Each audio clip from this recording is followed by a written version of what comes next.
Class 10th के chapter number 4 quadratic equation का introduction इसमें दूंगा। ठीक है, अगर आप इस वीडियो में 5 से 6 मिनट रहते हो तो आपको सारे कॉन्सेप्ट क्लियर हो जाएंगे और आप एनसीईआरटी के सारे क्वेश्चन लगा पाने में सक्षम होंगे। ठीक है, तो स्टार्ट करते हैं। सबसे पहले तो यही समझो कि क्वाड्रेटिक इक्वेशन क्या होता है। ठीक है, तो ये एक तरीके की पॉलिनोमियल इक्वेशन होती है जो सिंगल वेरिएबल होता है विथ डिग्री 2। मतलब कि पहली बात, पॉलिनोमियल है तो इसमें वेरिएबल होगा, इसमें आपका वेरिएबल होगा जैसे कि मान लो x प्लस 2x प्लस 3। ठीक है, तो इसे मैं क्वाड्रेटिक इक्वेशन कहूंगा। तो ये एक तरीके का पॉलिनोमियल है। पॉलिनोमियल मतलब कि जिसमें एक से ज्यादा, तो 3 से ज्यादा मतलब कई ज्यादा वेरिएबल हो। ठीक है, तो इसमें आपका चल रहा है वेरिएबल, एक एक्स स्क्वायर है, एक 2x है और एक प्लस 3 है। ठीक है, और सिंगल वेरिएबल हो, सिंगल वेरिएबल मतलब सिर्फ x है तो सिर्फ x ही रहे, y है तो सिर्फ y ही रहे। ठीक है, अब लीनियर इक्वेशन में क्या हो जाता था, दो वैल्यू चलती थी, जैसे x plus Y equal to 3 लिखा। ठीक है, तो यहां पर दो वेरिएबल हो गया, एक x हो गया और एक आपका y हो गया, पर यहां पर सिर्फ एक वेरिएबल रहेगा। मींस अगर x चल रहा है तो x, y चल रहा है तो y, जो भी कोई वेरिएबल है, कोई भी अल्फाबेट है तो वो एक ही चल रहा है। ठीक है, तो उसे मैं क्वाड्रेटिक इक्वेशन कहूंगा। ठीक है, और तीसरी शर्त यह है कि डिग्री 2। डिग्री 2 क्या होता है, मतलब कि इस पूरे पॉलिनोमियल की हाईएस्ट डिग्री 2 होनी चाहिए। ठीक है, 2 से ज्यादा अगर मैं यहां लिख देता हूं x cube plus 2x square plus plus 3, ठीक है, या फिर x, तो इसको मैं क्वाड्रेटिक इक्वेशन नहीं कहूंगा। इसको मैं क्वाड्रेटिक इक्वेशन इसलिए नहीं कहूंगा क्योंकि क्वाड्रेटिक इक्वेशन खाली डिग्री 2 पे ही होती है, मतलब हाईएस्ट डिग्री 2 होगी। जिसकी डिग्री किसे कहते हैं, जो कि पूरे पॉलिनोमियल की हाईएस्ट डिग्री हो। तो हाईएस्ट डिग्री 2 होगी, अगर 3 हो गई तो वो क्वाड्रेटिक इक्वेशन नहीं कहलाएगी। ठीक है, तो मतलब एक तरीके का ये पॉलिनोमियल होता है। ठीक है, और ये सिंगल वेरिएबल होता है, मतलब x है एक वेरिएबल तो एक ही रहेगा, दो वेरिएबल नहीं रहेंगे, विथ डिग्री 2। हाईएस्ट डिग्री इसमें 2 रहेगी, 2 से ज्यादा इसमें डिग्री नहीं हो सकती। ठीक है, दूसरा पॉइंट ये बोलता है कि every quadratic equation has two solution. Two solution मतलब कि क्वाड्रेटिक इक्वेशन की आपकी दो सॉल्यूशन मिल सकती है, मतलब x की वैल्यू आपकी दो ही आ सकती है। या मान लो इस इक्वेशन की x की वैल्यू 2 है और एक x की वैल्यू 3 है। ठीक है, तो क्वाड्रेटिक इक्वेशन की ज्यादा से ज्यादा सॉल्यूशन आप दो ही निकाल सकते हो, दो से ज्यादा सॉल्यूशन नहीं निकाल सकते हो। ठीक है, और देखो अब यहां पर अब हम बात करेंगे standard form of quadratic equation. Standard form of quadratic equation मतलब कि इसकी क्वाड्रेटिक इक्वेशन की आपकी स्टैंडर्ड फॉर्म क्या होता है। तो स्टैंडर्ड फॉर्म क्या होता है, ये लिखा हुआ है साफ साफ, A square plus B X plus C equal to 0, जहां पर A is not equal to 0। आपका ए कभी भी 0 नहीं हो सकता। ठीक है, ए आपका कभी भी 0 नहीं हो सकता। ठीक है, जैसे कि अगर मैं लिखता हूं, जैसे ए की जगह कोई भी वैल्यू हो सकती है, जैसे मान लो 2, ए की वैल्यू होगी तो ये 2x स्क्वायर हो गया, बी की वैल्यू मान लो है 3 तो ये हो जाएगा 3x, और सी की जगह मान लो कोई भी कांस्टेंट टर्म तो इक्वल टू 0। ठीक है, तो ये standard form of quadratic equation क्या बन गई, 2x square plus 3x plus 4 equal to 0। तो यहाँ a की वैल्यू क्या है, 2 है, b की वैल्यू यहाँ क्या है, 3 है, और c की वैल्यू क्या है, यहाँ पर 4 है। तो किसी भी इक्वेशन से हम a, b और c की वैल्यू निकाल के हम क्वाड्रेटिक इक्वेशन फॉर्म कर सकते हैं। ठीक है, और ये इसका स्टैंडर्ड फॉर्म होता है। अब देखो यहां पर एक चीज समझने वाली ये है कि क्या 2x square plus 3 equal to 0, क्या ये क्वाड्रेटिक इक्वेशन है। तो मैं बोलूंगा हाँ ये क्वाड्रेटिक इक्वेशन है, क्योंकि देखो यहां पर a की वैल्यू क्या है, 2 हो गई। ठीक है, b की वैल्यू हमारी क्या है, 0 है बस, c की वैल्यू क्या है, 3 है। तो ये इक्वेशन बन गई, तो ये स्टैंडर्ड फॉर्म में तो बनी जाएगी ना, जैसे कि मान लो 2x स्क्वायर प्लस बी आपका 0 into X plus 3 equal to 0। तो ये ax square plus B X plus C के फॉर्म में है, पर बस अर्थ यहाँ पर 0 है तो हमने bx यहाँ पर नहीं लिखा है। ठीक है, आई होप आप लोगों को ये समझ में आ गया होगा। ठीक है, अब देखो, अब यहां पर ये बात होती है, अब यहां पर आएगी method to solve quadratic equation. क्या क्या तरीके होते हैं, कौन कौन से मेथड होते हैं आप इस क्वाड्रेटिक इक्वेशन को सॉल्व करने के लिए। ठीक है, तो दो मेथड आपको दिखेंगे, एक आपको दिखेगा फैक्टराइजेशन मेथड, एक आपको दिखेगा फैक्टराइजेशन मेथड, और एक आपको मिलेगा यूजिंग क्वाड्रेटिक फॉर्मूला। ठीक है, तो फैक्टराइजेशन मेथड आप पहले भी सुने हो। ठीक है, फैक्टराइजेशन मेथड आप पहले भी सुने हो, तो मैं आपको इस वीडियो में बता देता हूं। फैक्टराइजेशन मेथड क्या होता है, स्प्लिटिंग द मिडिल टर्म करते थे, स्प्लिटिंग द मिडिल टर्म वैसे ही करोगे।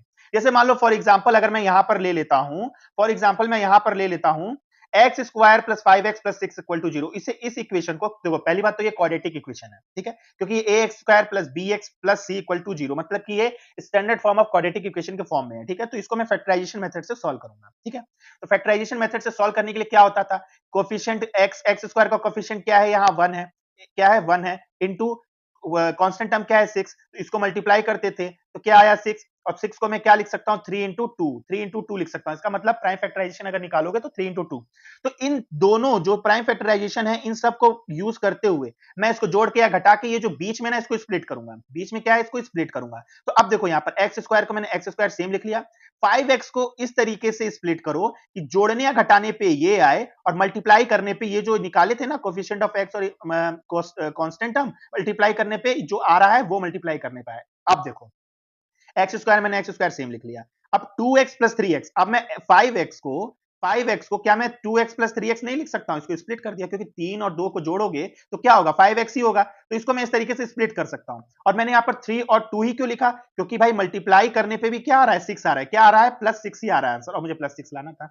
ठीक है, तो इसी तरीके से स्प्लिट करने का तरीका होता है। ठीक है, तो अब इन दोनों में देखो, इन दोनों में अगर मैं x कॉमन ले लेता हूं तो क्या बचेगा, ब्रैकेट में इसको इससे डिवाइड करोगे तो x बचेगा, इसको इससे डिवाइड करोगे तो 2 बचेगा।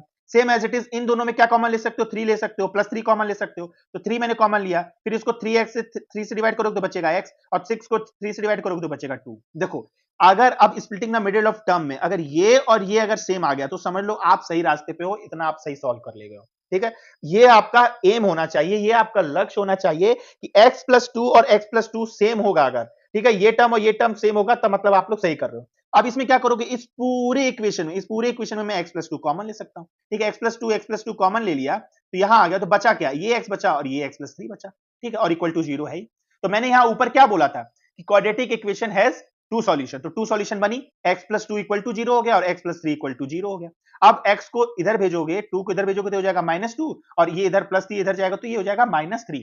तो x इक्वल टू -2 और x इक्वल टू -3 दो सॉल्यूशन x की आपकी आ गई। ठीक है, ये भी मैंने पॉइंट अपना प्रूफ कर लिया। ठीक है, तो फैक्टराइजेशन मेथड इस तरीके से होगा और आगे आप लोगों को इस तरीके से मैं और भी अच्छे से समझाता रहूंगा। ठीक है, अब बात आती है यूजिंग क्वाड्रेटिक फॉर्मूला। तो यूजिंग क्वाड्रेटिक फॉर्मूला के लिए ना आप ये समझो, क्वाड्रेटिक फॉर्मूला के लिए आप ये समझो फॉर्मूला एक बना दिया गया है। ठीक है, अगर आपको x निकालना है तो इसका एक फॉर्मूला बना दिया गया है कि x is equal to -b plus minus under root B square minus 4ac by 2। इसको बड़ा करके आपको दिखाता हूं, ये फॉर्मूला बना दिया है कि x is equal to -b plus minus, क्योंकि अंडर रूट में वैल्यू है तो यहां पर प्लस में और एक बार माइनस में हमें वैल्यू लेनी पड़ती है, जिसके बारे में आपको सॉल्व करके भी मैं अभी बता दूंगा, इसलिए परेशान होने की जरूरत नहीं है। ठीक है, अब देखो बी स्क्वायर माइनस 4ac अब बाई 2a। तो अब यहां पर आप पूछोगे कि ये जो आपका चल रहा है ये b कहां से आएगा, a कहां से लाएंगे और c कहां से लाएंगे। तो बहुत ही सिंपल है भाई, बहुत ही सिंपल है। अब यहां पर अगर आप देखो तो ये मैंने एक आपको standard form of quadratic equation बताया था।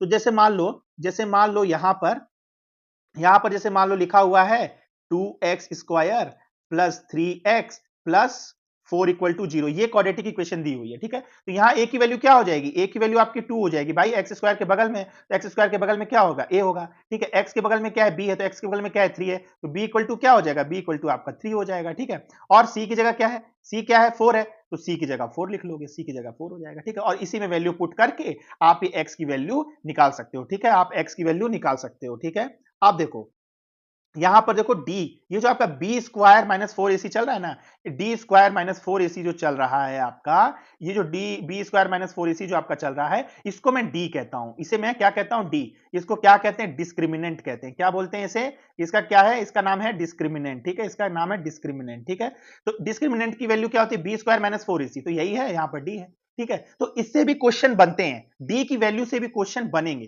कैसे बनेंगे वो मैं आप लोगों को बताता हूं। ठीक है, तो डी की वैल्यू किससे निकलेगी, डी की वैल्यू आपकी निकलेगी बी स्क्वायर माइनस 4ac का अंडर रूट कर दोगे तो डी की वैल्यू आपकी आ जाएगी। ठीक है, तो इक्वेशन बी और सी मैंने बता ही दिया है, बी ए सी आप कहां से ले सकते हो। ठीक है, तो यहां पर नेचर ऑफ रूट के भी क्वेश्चन बनेंगे। ठीक है, नेचर ऑफ रूट क्वेश्चन क्या है, ठीक है, वो मैं आप लोगों को बता देता हूं।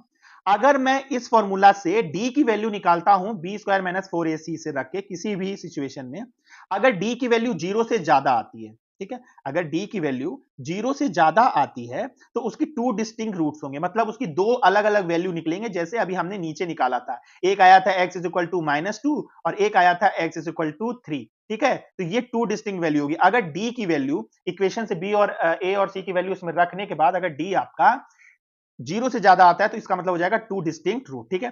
अगर डी की वैल्यू जीरो के इक्वल आ जाती है तो टू इक्वल रूट्स हो जाएंगे, टू इक्वल रूट्स हो जाएंगे, मतलब दोनों की वैल्यू क्या होगी, x इक्वल टू टू और x is equal to two, मतलब कि दो वैल्यू क्या आई, x माइनस टू आई और एक वैल्यू दूसरी भी x माइनस टू आई। अगर डी की वैल्यू जीरो आती है तो इस तरीके की इक्वेशन आएगी, जिसको हम इधर भेजेंगे तो क्या हो जाएगा, x इक्वल टू टू और ये हो जाएगा आपका x इक्वल टू टू, ठीक है।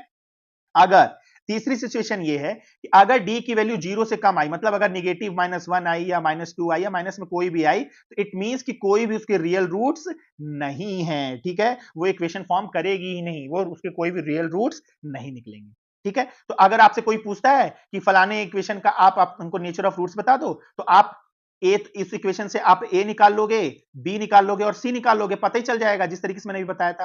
अब इसमें पुट करोगे, अंडर रूट से सॉल्व करोगे, डी की वैल्यू आएगी, अगर डी की वैल्यू जीरो से ज्यादा आती है तो टू डिस्टिंक्ट रूट लिख दोगे, अगर डी की वैल्यू जीरो के इक्वल आती है तो टू इक्वल रूट्स लिख दोगे, अगर डी की वैल्यू जीरो से कम आती है तो नो रियल रूट्स लिखोगे, ठीक है, सिंपल है, सिंपल है। और सारे क्वेश्चन जो है मैं एक एक करके एनसीईआरटी के आप लोगों को बताऊंगा, उसके भी वीडियो अपलोड करूंगा, आप लोग टेंशन नहीं लेना, ठीक है।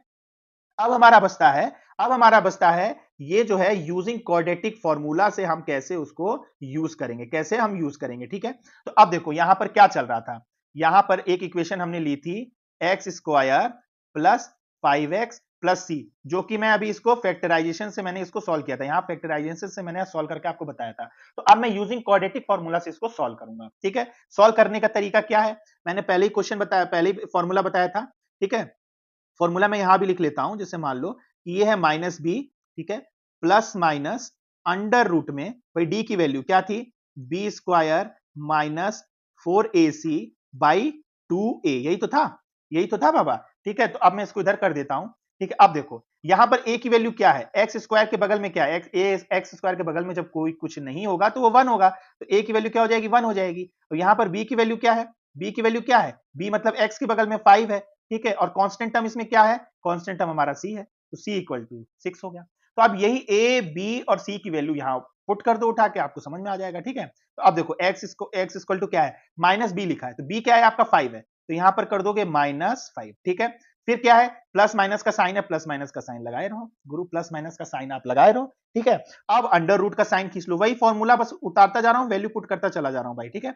अब है आपका b का स्क्वायर, b क्या था 5, तो 5 का स्क्वायर आपका हो गया, 5 का स्क्वायर यहां कर दिया, फिर है आपका 4, ठीक है, 4 के बाद क्या है a की वैल्यू क्या है 1, c की वैल्यू क्या है 6, ठीक है, ये हो गया आपका। और नीचे क्या था 2a, क्या था आपका 2a, a की वैल्यू क्या है 1 है, ठीक है, 1 है आपका, ठीक है, ये हो गया, ठीक है। अब देखो अब यहां पर सॉल्व करो, ये तो -5 रहेगा, इसमें कुछ नहीं सॉल्व कर सकते, ये प्लस माइनस अभी रहेगा ही रहेगा, ठीक है। अगर अंदर वाले को अगर आप सॉल्व करते हो तो 5 का स्क्वायर हो जाएगा 25 और 4 6 जा 4 1 जा 4 और 4 6 जा 24, -24 क्या आ गया -24, ठीक है। और 2 को 1 से मल्टीप्लाई करो तो क्या बचेगा 2 बचेगा, ठीक है।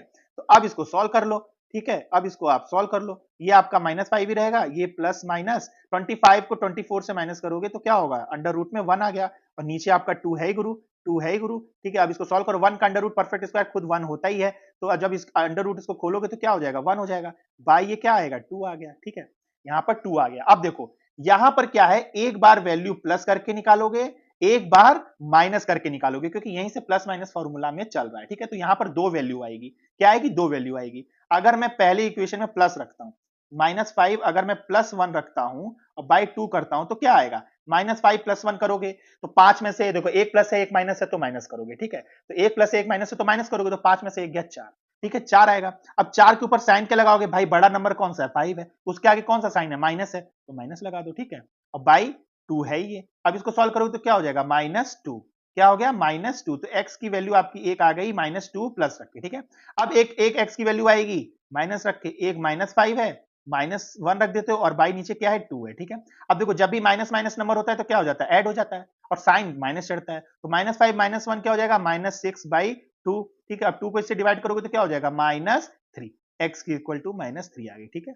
तो x की वैल्यू -2 हो गई और x की वैल्यू -3 हो गई, ठीक है। तो ये भी आपने यहां पर भी फैक्टराइजेशन मेथड से भी निकाला था कि फैक्टराइजेशन मेथड से भी निकाला था और ये यूजिंग क्वाड्रेटिक फॉर्मूला से भी निकाल लिया। ठीक है, तो आई होप आप लोगों को अगर समझ में आया होगा तो मेरे चैनल को लाइक करना, दोस्तों के साथ शेयर करना और इस इंट्रोडक्शन वीडियो को समझ लेना। अगर इस इंट्रोडक्शन वीडियो को आपने समझ लिया तो आप एनसीईआरटी के सारे क्वेश्चन लगा लोगे। फिर भी मैं आप लोगों का साथ छोड़ने वाला नहीं हूं, एक एक क्वेश्चन आप लोगों को वीडियो में बनाऊंगा, प्लेलिस्ट पूरी जारी करूंगा, आप क्वाड्रेटिक इक्वेशन के एक एक क्वेश्चन देख पाओगे। उसके बाद भी अगर आप लोगों को समस्या आता है तो उसमें कमेंट करना, कमेंट पे मैं 1 घंटे के अंदर आप लोगों को सॉल्यूशन या जो भी उसका समाधान होगा बताऊंगा। Thank you.